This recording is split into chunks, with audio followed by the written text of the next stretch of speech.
Chapter 3 exercise 3.2ல நமக்கு second questionல fifth subdivision 2x square minus 5x minus 3 4x square minus 36 இது ரெண்டு இது கொடுத்திருக்காங்க. இதுக்கு என்ன கண்டுபிடிக்கணும்? LCM. ஃபர்ஸ்ட் 4 subdivision நம்ம செஞ்சிட்டோம் இல்லையா? LCM கண்டுபிடிச்சிருப்போம். இப்போ அதே மாதிரி இதுக்கு LCM கண்டுபிடிக்கணும். அப்போ LCM கண்டுபிடிக்கிறதுக்கு முன்னாடி எப்பயுமே எந்த ஒரு இதாக இருந்தாலும் LCM கண்டுபிடிக்கிறதுக்கு முன்னாடி இப்படி ஃபேக்டர்ஸில் கொடுத்துருந்தாங்கன்னா நமக்கு வந்துட்டு இப்படி தான் கொடுத்துருப்பாங்களா, குவாட்ரேட்டிக் ஈக்குவேஷன் மாதிரி கொடுத்துருப்பாங்களா, அதில் இது காமனாக எடுக்க முடியுமான்னு பார்த்துட்டு ஃபர்ஸ்ட் அது காமனாக எடுத்துக்கணும். அதுக்கப்புறம் நம்ம ஃபேக்டரைஸ் பண்ணுறதோ இல்லை ஐடென்டி யூஸ் பண்ணுறதோ செஞ்சுக்கலாம். ஓகேவா? இப்போ 2x square minus 5x minus 3 இருக்குது. இதில் எது காமனாலாம் எடுக்க முடியாது. 2, 5, 3ங்கிறது மூணுமே நமக்கு வந்துட்டு ப்ரைம் நம்பர் தான். இதில் எது காமனாக எடுக்க முடியாது இல்லையா? இப்போ சாதாரண என்ன பண்ணுவோம்? குவாட்ரேட்டிக் ஈக்குவேஷனை ஃபேக்டரைஸ் ப்ராடக்ட்டில் எழுதிருக்கு. இதேமாதிரி ஃபோர்த் சப்டிவிஷனும் செஞ்சுருந்தோம். அதே மாதிரி தான் என்ன பண்ணோம்? ஃபஸ்ட் அண்ட் லாஸ்ட் நம்ம மல்டிப்ளை பண்ணிப்போம் இல்லையா? 3 2 சார் 6, 6x ஸ்கொயரும் மைனஸ் 3 இன்ட்டு 2, அப்போ மைனஸ் 6x ஸ்கொயரும் நடுவில் மைனஸ் 5x எழுதுவோம். அதான் இங்கே ரெண்டு நம்பர் எழுதணும். இது ரெண்டு மல்டிப்ளை பண்ணாலும் மைனஸ் 6 கிடைக்கணும். அது ரெண்டு ஆடோ செப்பரேட்டாக பண்ணாலும் மைனஸ் 5 கிடைக்கணும். அப்போ என்ன எழுதலாம்? மைனஸ் 6 இன்ட்டு 1, அதாவது 1 இன்ட்டு 6 6 ப்ளஸ் இன்ட்டு மைனஸ் மைனஸ்னு ஆகிடும். 1 மைனஸ் 6 என்ன ஆகிடும்? மைனஸ் 5 ஆகிடும். ஓகேவா? நம்பர் எழுதுனது அப்போ எப்படி எழுதியிருக்கோம்? ஏன்னா இது மாதிரி சம்ஸ் நிறைய நம்ம ஃபர்ஸ்ட் சாப்டரில் செகண்ட் சாப்டர் எல்லாத்துலேயுமே இது மாதிரி ஃபேக்டரைஸ் பண்ணியிருக்கோம். ஓகேவா? 8, 9 படிச்சிருக்கோம். அதனால செஞ்சிடலாம் இல்லையா? அதாவது இங்கே மைனஸ் 6ன்னு இருக்குது, மைனஸ் 6x ஸ்கொயர்ன்னு இருக்குது. இங்கே ரெண்டு நம்பர் எழுதினா மல்டிப்ளை பண்ணாலும் இது கிடைக்கணும். அதே ரெண்டு ஆடோ சப்ட்ராக்டோ பண்ணால் இது கிடைக்கணும். இப்போ மைனஸ் 6x இன்ட்டு 1xன்னு என்ன ஆகிடும்? Minus 6 into 1 minus 6, X into X ஸ்கொயர்னு ஆகிடும். இதே நமக்கு ஆட் செப்பரேட் பண்ணி என்ன ஆகிடும்? மைனஸ் 6 இது ப்ளஸ் 1, ஒரு நம்பர் மைனஸ் ப்ளஸ்லேருந்து என்ன பண்ணுவோம்? மைனஸ் பண்ணுவோம். 6ல் 1 மைனஸ் பண்ணிட்டோம்னா 5, பிக்கஸ்ட் நம்பரோட சைன் மைனஸ் 5xன்னு வரும். ஓகேவா? இது எழுதிடுவோம்ல. அப்போ இங்கே என்ன ஆகிடும்? மைனஸ் 6xும் 1xும் வரும். இது எழுதுனதுக்கப்புறம் என்ன பண்ணுவோம்? இந்த குவாட்ரேட்டிக் ஈக்குவேஷனை ஃபஸ்ட்டு என்ன டேர்ம் இருக்கோ அதால் டிவைட் பண்ணுவோம். ஃபஸ்ட்டு இருக்க டேர்ம் என்னது? 2x square. அப்போ 2x ஸ்கொயர் பை 2x ஸ்கொயர்னு எழுதுவோம். அடுத்து கேன்சல் பண்ணுவோம். எக்ஸும் எக்ஸ் ஸ்கொயரில் ஒரு எக்ஸும் கேன்சல் ஆகிடும். எக்ஸும் எக்ஸ் ஸ்கொயரில் ஒரு எக்ஸும் கேன்சல் ஆகிடும். அடுத்து இங்கே 2 6 இருக்குல்ல, இது 2 டேபிளில் கேன்சல் ஆகும். 1 2 சார் 2, 3 2 சார் 6, இது கேன்சல் ஆகுது. அப்போ பேலன்ஸ் இங்கே என்ன தான் இருக்குது? 1 தானே இருக்குது. 1x அப்படின்னா எக்ஸ் இங்கே இருக்கிறது அப்படியே எழுதுவோம். மைனஸ் 3, அதான் இங்கே எழுதிருக்கோம். எக்ஸ் மைனஸ் 3 இன்ட்டு இன்னொன்று என்னது? 2x plus 1. ஓகேவா? அப்போ இது நம்ம ஃபேக்டரைஸ் பண்ணி எழுதிட்டோம். அடுத்து என்ன இருக்குது? 4x ஸ்கொயர் மைனஸ் 36 இருக்கா? ஃபஸ்ட்டு எப்பயுமே இந்த மாதிரி, அதாவது நமக்கு இதுக்கு முன்னாடி ஃபஸ்ட்டு 3 சப்டிவிஷன் வரைக்குமே அது ப்ராடக்டாக தான் இருக்கும். நமக்கு எல்சிஎம் எடுத்துகிட்டு அடுத்து அந்த வேரியபிளுக்கு மட்டும் அது கியூப், அது என்னவோ ஹையஸ்ட் பவர் அதை எடுத்து எழுதிடுவோம். ஒரே ஸ்டெப்பில் ஆன்சர் வந்துடும். செகண்ட் மெத்தடில் செஞ்சோம் இல்லையா? அதுக்கடுத்து ஃபோர்த்து சப்டிவிஷனில் இருந்து நமக்கு நடுவில், அதாவது அது வந்து ப்ராடக்டாக இல்லாமல் ப்ளஸ் மைனஸ்லாம் வச்சுருந்துச்சு. அதாவது குவாட்ரேட்டிக் ஈக்குவேஷனாகவும் ஐடென்டி ஃபார்மேட்லேயும் இருந்தது. அதுக்கு நமக்கு அப்படி சம் வரையில் காமன் எதை எடுக்க முடிஞ்சதுன்னா எடுத்துட்டு அதுக்கப்புறம் அதுக்கு எந்த ஐடென்டி யூஸ் பண்ணலாம், இல்லாட்டி அந்த ஃபேக்டரைஸ் எப்படி பண்ணலான்னு பார்க்கணும். ஓகேவா? அதான் இங்கே பண்ணிகிட்ருக்கோம். இப்போ ஃபஸ்ட்டு இது நமக்கு குவாட்ரேட்டிக் ஈக்குவேஷனாக இருந்துச்சு, அதை நம்ம ஃபேக்டரைஸ் பண்ணிட்டோம். அடுத்து வந்துட்டு நமக்கு ரெண்டு இதாக இருக்குது, டேர்ம் தான் இருக்குது. அப்போ ஏதோ ஒரு ஐடென்டி தான் யூஸ் பண்ண போகிறோம். ஸ்கொயரில் வந்துருக்குதா, ஐடென்டி தான் யூஸ் பண்ணணும். யூஸ் பண்ணுறதுக்கு முன்னாடி அங்கே ஏதாவது காமனாக எடுக்க முடியுதான்னு பார்க்குறோம். 4x ஸ்கொயர் மைனஸ் 36, அப்போ 4 36ங்கிறது ரெண்டுமே 4 டேபிளில் வரும். அப்போ இதில் 4 காமனாக எடுக்கலாம். இப்போ 4 காமனாக எடுத்துட்டோம்னா பேலன்ஸ் என்ன வருதுல? எக்ஸ் ஸ்கொயர் மைனஸ் 4 காமனாக எடுத்துட்டோம். அப்போ 4 கூட எதை மல்டிப்ளை பண்ணால் 36, அதான் உள்ளே எழுதுவோம். 9 4 சார் 36, அப்போ 9 தான் இங்கே வரும். 4 இன்ட்டு எக்ஸ் ஸ்கொயர் மைனஸ் 9. அதுக்கப்புறம் பின்னையும் 4 இன்ட்டு எக்ஸ் ஸ்கொயர் மைனஸ் 9 இருக்குல்ல, 9 எப்படி எழுதலாம்? 3 ஸ்கொயர் எழுதலாம். ஏன்னா ஏ ஸ்கொயர் மைனஸ் பி ஸ்கொயர்னு ஒரு ஐடென்டி இருக்குல்ல, என்னது? a square minus B square equal to A plus B into A minus பின்னு ஒரு ஐடென்டி இருக்குது. அப்போ நமக்கு இங்கே எக்ஸ் ஸ்கொயர் மைனஸ் 9ன்னு இருக்குது. பார்க்கலே நமக்கு தெரியும் எக்ஸ் ஸ்கொயர் மைனஸ் 3 ஸ்கொயர்னு எழுதலான்னு. இப்படி எழுதியில் எந்த ஐடென்டி ஆயிடுச்சு? 4 into X plus 3 into X minus 3 அப்படின்னு வரும். அப்போ இதுக்கான நம்ம ஃபார்மெட்டை எழுதிட்டோம், இதுக்கானது எழுதிட்டோம். அது ரெண்டும் ஃபஸ்ட்டு சேர்த்து எழுதிக்கலாம். அப்போ தான் நமக்கு எல்சிஎம் எழுதுறதுக்கு ஈஸியாக இருக்கும். ரெண்டுக்கு ஆன்சர்னா நம்ம இங்கே ஸ்டெப்ஸ் எல்லாம் எழுதிருக்கோம்ல, ரெண்டு அங்கங்கே இருக்குது. ஃபஸ்ட்டு ரெண்டையும் சேர்த்து ஒன்றா எழுதிக்கலாம். அதாவது 2x square minus 5x minus 3 equal to X minus 3 into 2x plus 1. அடுத்து 4x square minus 36 equal to 4 into X plus 3 into X minus 3. அப்படி ரெண்டு சேர்த்து எழுதிக்கிறோம். சேர்த்து மீன்ஸ் அடுத்தடுத்து ஒன்றா எழுதிக்கிறோம். இனி எல்சிஎம் ஈக்குவல் டு, எல்சிஎம் எப்படி எழுதணும்? ஃபஸ்ட்டு காமனாக இருக்கிறது ஏதோ அதை எடுத்து எழுதிடணும். அடுத்து பேலன்ஸ் இருக்கிறது எல்லாமே எழுதணும். அப்போது காமனாக இருக்கிறது இதுதான், எக்ஸ் மைனஸ் 3 தான். பேலன்ஸ் இருக்கிறது இது 4 into X plus 3 into 2x plus 1 எல்லாமே எழுதணும். இப்போ 4ங்கிறது ஃபஸ்ட்டு எழுதலைன்னா நம்பர் நடுவில் போய் எழுத வேண்டாம், எப்பயுமே அப்படி தானே எழுதுவோம், ஆர்டராக தானே. 4 இன்ட்டு காமனாக இருக்கிறது என்னது எக்ஸ் மைனஸ் 3, ரெண்டுக்கு சேர்த்து எக்ஸ் மைனஸ் 3 எழுதியாச்சு. பேலன்ஸ் இருக்கிறது அது எக்ஸ் ப்ளஸ் 3யும் இன்ட்டு 2x ப்ளஸ் 1 எல்லாமே எழுதிட்டோம். ஓகேவா? அப்போ இதான் எல்சிஎம். ஓகே தானே? அதே மாதிரி தான் நெக்ஸ்ட்டு 6th சப்டிவிஷன் என்ன கொடுத்துருக்காங்க, 2x² minus 3xy whole square, அடுத்து 4x minus 6y whole cube, 8x³ minus 27y³ இப்படி கொடுத்துருக்காங்க. ஒவ்வொன்றுக்கும் தனித்தனியாக ஃபஸ்ட்டு எழுதிக்கலாம்.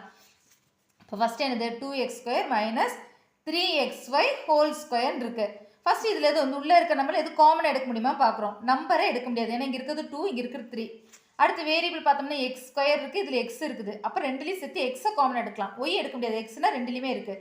அப்போ ஃபஸ்ட்டு என்ன பண்ணிக்கிறோன்னா எக்ஸை காமனாக எடுத்துக்கிறோம். ஃபஸ்ட் இந்த ப்ராக்கெட் போல தான் எடுத்துக்கிறோம். எக்ஸை காமனாக எடுத்துகிட்டு பேலன்ஸ் இருக்கிறது என்ன ஆகும், 2x² எக்ஸை மட்டும் தான் காமனாக எடுத்துருக்கோம். பேலன்ஸ் என்ன வரும், 2x வரும் மைனஸ் 3y வரும். ஓகேவா? அதை ப்ராக்கெட்டில் எழுதியிருக்கோம். அடுத்து ஹோல் ஸ்கொயருங்கிறது இதுக்கு சேர்த்து தான், அதுக்கப்புறம் தான் இந்த பெரிய ப்ராக்கெட் போட்டு ஹோல் ஸ்கொயர்னு எழுதுகிறோம். அடுத்து இந்த ஸ்கொயர் உள்ளே கொண்டு வந்துக்கலாம், இதுக்கும் ஸ்கொயர் வரும், இதுக்கும் ஸ்கொயர் வருமா, தனித்தனியாக எழுதிக்கிறோம். இது x² into 2x minus 3y whole ஸ்கொயர்னு எழுதிக்கிறோம். அதேமாதிரி அடுத்தோம் இங்கே என்ன இருக்குது, 4x மைனஸ் 6y ஹோல் கியூப்னு இருக்கா. ஃபஸ்ட்டு இது ரெண்டுலேயும் காமனாக எது எடுக்க முடியுமா பார்க்குறோம். ஃபஸ்ட் நம்பர் பார்க்கலாம், 4 6 ரெண்டுமே 2 டேபிளில் வரும். அப்போ 2வை காமனாக எடுத்துக்கலாம். அப்போ ஃபஸ்ட்டு இதை தான் எழுதுகிறோம், 2 இன்ட்டு பேலன்ஸ் இருக்கிறது என்னது 2 தான் காமனாக எடுத்துருக்கோம். இங்கே இருக்கிறது 4, 2 கூட எதை மல்டிப்ளை பண்ணால் 4 கிடைக்கும், இன்னொரு 2 2x மைனஸ் 2 கூட எதை மல்டிப்ளை பண்ணால் 6 கிடைக்கும், 3 3y எழுதிட்டு, அதாவது இதை தான் இப்போ ஸ்ப்ளிட் பண்ணியிருக்கோம், 2 இன்ட்டு 2x மைனஸ் 3y எழுதிட்டோம். எழுதிட்டு இது எல்லாத்துக்கும் சேர்த்து தான் இந்த ஹோல் கியூப் வரும், ஏன்னா இதுக்கு சேர்ந்து தான் ஹோல் கியூபு, இதில் தான் நம்ம காமனாக எடுத்துருக்கோம். அப்போ இதுக்கு சேர்த்து மொத்தத்தில் ஹோல் கியூப்னு போடுறோம்.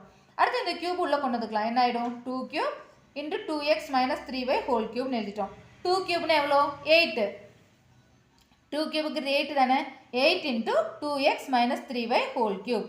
ஓகேவா? இது ஃபஸ்ட் என்ன பண்ணுறோம், கொடுத்துருக்காங்க, ஃபஸ்ட் இதில் இது காமனாக எடுக்கிறோம், பேலன்ஸ் இருக்கிற எழுதுகிறோம், மொத்தத்தில் சேர்த்தா ஹோல் ஸ்கொயர் போடணும். அடுத்து ரெண்டுக்குமே தனித்தனியாக ஸ்கொயர் எழுதிக்கிறோம். அடுத்து இதே மாதிரி இதுவும் காமனாக இருக்கிறது எழுதுகிறோம், பேலன்ஸுக்கு ப்ராக்கெட் எழுதிட்டு மொத்தத்தில் சேர்த்தா ஹோல் கியூப் வரும். அடுத்து இதுக்கும் கியூப் போடணும், இதுக்கும், ஏன்னா ஹோல் கியூப்னு எல்லாத்துக்கும் சேர்ந்து தான், அப்போ இதுக்கு தனியாக கியூப், இதுக்கும் கியூப் போட்டுக்கிறோம், கியூப் பண்ணி எழுதிட்டோம். தேர்ட் அதே மாதிரி இந்த டைம் எடுக்கிறோம், 8x³ மைனஸ் 27y³ எழுதியிருக்கோம். அப்போ இதில் 8 27 பார்க்குறோம், ரெண்டில் எதுவும் காமன் எடுக்க முடியுமா, இல்லை, 8 27 ஒரே டேபிளாக வராது. அதேமாதிரி இங்கே இருக்கிறது எக்ஸ், இங்கே இருக்கிறது ஒய், அப்போ காமனாக எதுவும் எடுக்க முடியாது. இப்போ காமனாக எடுக்க முடியாமல் ரெண்டு வேரியபிள் இருந்தால் என்னது, ஏதோ ஒரு ஐடென்டி தான் யூஸ் பண்ணும். அப்போ கியூப், இங்கேயும் கியூப் இருக்கா, அப்போ எந்த ஃபார்மெட்டில் வருது, a³ மைனஸ் b³ ஐடென்டி தான் வருது. அதுக்கு என்ன ஃபார்முலா, a³ மைனஸ் b³க்கு a மைனஸ் b, அதாவது a³ மைனஸ் b³னா a minus b into a² plus ab plus b², இதான் அதுக்குள்ளே ஐடென்டி ஃபார்முலா. ஓகேவா? இப்போ இங்கே 8x³ மைனஸ் 27y³ இருக்கா, 8xக்கு மட்டும் தான் இங்கே கியூப் இருக்குது, ஆனால் நமக்கு ஃபுல்லாக a³ வேணும். அப்போ இந்த 8ஐயும் அது மாற்றணும், என்னது 2³ தான் 8, அப்போ என்ன எழுதிக்கிறோம், 2x whole cube minus 27y³ இருக்கா, 27 இது 3³ அப்போ 3y ஹோல் கியூப் இப்படி எழுதணும். ஏன்னா இங்கே 8x³ எக்ஸுக்கு மட்டும் தான் இங்கே கியூப் இருக்குது, இதில் ஒய்க்கு மட்டும் தான் கியூப் இருக்குது. ஃபார்முலா a³ மைனஸ் b³ தான், ஃபுல்லாக கியூப் இருந்தால் தான் செய்ய முடியும். இப்போ 8ங்கிறது எப்படி எழுதிக்கலாம், 2 போட்டுக்கலாம், ஏன்னா 2 இன்ட்டு 2 இன்ட்டு 2 தான் என்னது, 2 2s 4 4 2s 8, அதாவது 2³ 8. 27ங்கிறது என்னது, 3 இன்ட்டு 3 இன்ட்டு 3 3 3s 9 9 3s 27, அதாவது 3³ 27. அப்போனால என்ன பண்ணிக்கலாம், 2x whole cube minus 3y whole கியூப்னு எழுதிட்டோம். இப்போ இந்த ஐடென்டி ஃபார்மெட்டில் வந்துருச்சு. a³ மைனஸ் b³ என்ன identity, a minus b into a² plus ab plus b², இது ஐடென்டி அப்படியே யூஸ் பண்ணுறோம். a இருக்கிற இடத்துல 2xும் b இருக்கிற இடத்துல 3y இருக்குது. அப்போ என்ன ஆகிடும், 2x minus 3y into 2x whole square plus 2x into 3y plus 3y whole square, அது ஐடென்டி அப்படியே எழுதிட்டோம். அடுத்து அதுக்குள்ளே வேல்யூலாம் சப்ஸ்டியூட் பண்ணிக்கலாம், வேல்யூலாம் கொடுத்துக்கலாம். அப்போ 2x minus 3y into 2x whole square, அப்படின்னா என்ன அர்த்தம், 2x ஸ்கொயர் பண்ணோம், 2 ஸ்கொயர் எவ்வளோ, 2 2s 4 4x ஸ்கொயர் ப்ளஸ் இது மல்டிப்ளையில் இருக்குது, ab தானே மல்டிப்ளையில், அப்போ 3 2s 6 x இன்ட்டு y xy 6xy plus 3y whole ஸ்கொயர்னா 3 3s 9y ஸ்கொயர் இப்படி வந்துடும். இல்லைன்னு டவுட் இருக்கா, அவ்வளோதான், நம்ம சிம்பிளிஃபை பண்ணி எழுதிட்டோம். அப்போ 3 இதுக்கு ஆன்சர் கிடச்சிருச்சுல, எல்லாத்துக்கும் ஆன்சர் ஃபஸ்ட் ஒன்றா எழுதிக்கலாம். 2x² மைனஸ் 3xy ஹோல் ஸ்கொயருக்கு இதான் கிடச்சிது, x² into 2x minus 3y whole square. 4x minus 6y cube இதான் கிடைச்சது 8 into 2x minus 3y whole cube. அடுத்து 8x cube minus 27y cube என்ன கிடைச்சது 2x minus 3y into 4x square plus 6y plus 9y square. இதில் என்ன பண்ணுவோம் first எல்சிஎம்ங்கிறது எல்லாம் first காமனாக இருக்கிறத எடுத்து எழுதணும். அடுத்து பேலன்ஸ் இருக்கிறது எல்லாமே எழுதணும். அப்போ ஃபர்ஸ்ட் இங்கே செப்பரேட்டாக ஒரு நம்பர் மட்டும் இருக்கலாம், அதெல்லாம் முன்னாடி எழுதிக்கலாம். அதுக்கப்புறம் காமனாக இருக்கிறது எழுதுவோம். ஓகேவா? இப்போ 8x² இருக்கா, இதான் தனியாக இருக்கிற நம்பர், மற்றெல்லாம் ப்ராக்கெட்டில் இருக்கா. அப்போ ஃபர்ஸ்ட் அது 8x² எழுதிடலாம். ஏன்னா எல்லாமே எழுதணும், காமனாக இருக்கிறது எழுதணும், காமன் இல்லாததையும் எழுதுவோம். ஆனால் ஃபர்ஸ்ட் எப்படின்னா 8x² வரும், 8x². அடுத்து பார்த்தீங்கன்னா இங்கே 2x minus 3y whole square, 2x minus 3y whole cube, 2x minus 3y மூணுமே இருக்குது. 2x minus 3yங்கிறது இருக்குது. அப்போ இதில் எது 8 highest power 2x minus 3y whole cube. அப்போ இதானே எழுதுவோம். ஏன்னா ஃபஸ்ட்டு நம்ம first subdivision, second subdivision, third சப்டிவிஷன்லாம் இருக்குல்ல, அதில் எப்படி எழுதுவோம்?